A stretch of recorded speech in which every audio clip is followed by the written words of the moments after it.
Good morning, student. Now today we will start the unit number 7, that is physiology and injuries in sports.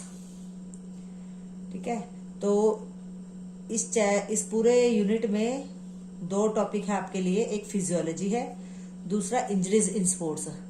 पहले physiology, what is the meaning of physiology. ठीक है, तो यहाँ introduction में देखिए, कहते हैं फिजियोलॉजी का मीनिंग क्या है। ठीक है, अंडरलाइन करोगे आप सबसे पहले, physiology is the science of how living things function normally. ठीक है, ये एक ह्यूमन पर्सन की बॉडी है, वो काम कैसे करती है। एक होता है एनाटॉमी। एनाटॉमी में हम क्या पढ़ते हैं कि हमारी बॉडी में कौन कौन से ऑर्गन है और वो कहाँ कहाँ है। ठीक है, और फिजियोलॉजी में क्या पढ़ा जाता है कि हम जो हमारी बॉडी के ऑर्गन है वो काम कैसे करते हैं। ठीक है, तो कहते हैं जब भी हम कोई एक्सरसाइज करते हैं तो बहुत सारी चेंजेस हमारी बॉडी में होती है इंटरनली। ठीक है, हमारी बॉडी का टेम्परेचर हीट अप होता है, ब्लड सर्कुलेशन फास्ट होती है, हार्ट बीट फास्ट होती है। ये सारी इस फिजियोलॉजी के अंदर आ जाती है, इनकी स्टडी सारी, कि वो क्या क्या चेंजेस होती है, जिनका डायरेक्ट रिलेशन किसके साथ है, हमारे फिजिकल फिटनेस के कंपोनेंट्स के साथ। ओके, नाउ तो ये देखिए यहाँ पे लिखा हुआ, when exercise is done there are many changes that take place in the body. जो मैंने आपको बताया, we know that the components of physical fitness are strength, endurance, speed, flexibility and coordinative ability. हमारे ये सारे फिजिकल फिटनेस के components है।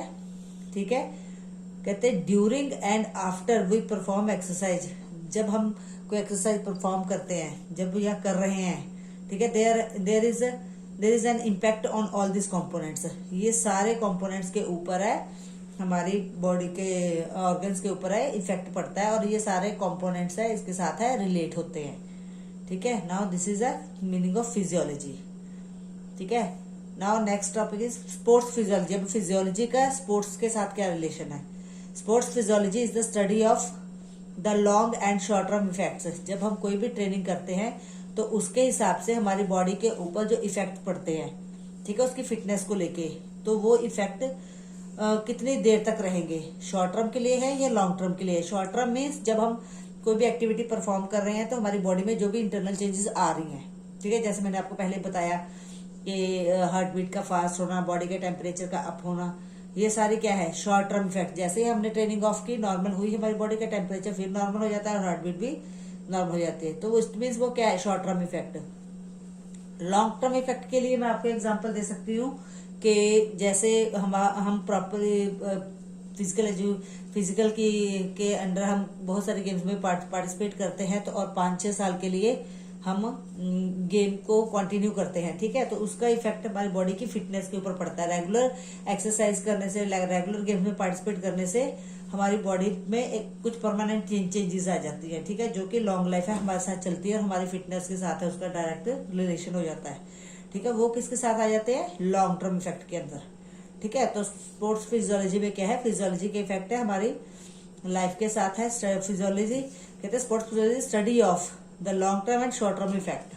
ठीक है, स्पोर्ट्स फिजियोलॉजी में किसकी स्टडी होती है, long term and short term effect के, किसके, training and condition on the athlete. ठीक है, वो कैसे ट्रेनिंग ले रहा है, उसकी कंडीशन कैसी उसकी। ओके, तो ये हो गया। उसके बाद कहते हैं एक्सरसाइज फिजियोलॉजी क्या है, is the study of how the body react to the physical exercise in both long and short term. ठीक है, हमारी बॉडी कैसे रिएक्ट करती है लॉन्ग टर्म में और शॉर्ट टर्म में, जब हम कोई भी एक्टिविटी में पार्टिसिपेट करते हैं, that is called exercise physiology.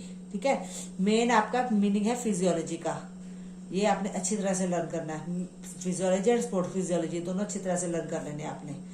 Next आ गया हमारा first topic, that is physiological factor determining component of physical fitness. इस कंपोनेंट को शुरू करने से पहले हमें इसका जो मीनिंग है वो बिल्कुल क्लियर होना चाहिए टॉपिक का। ओके, तो now let us start this topic.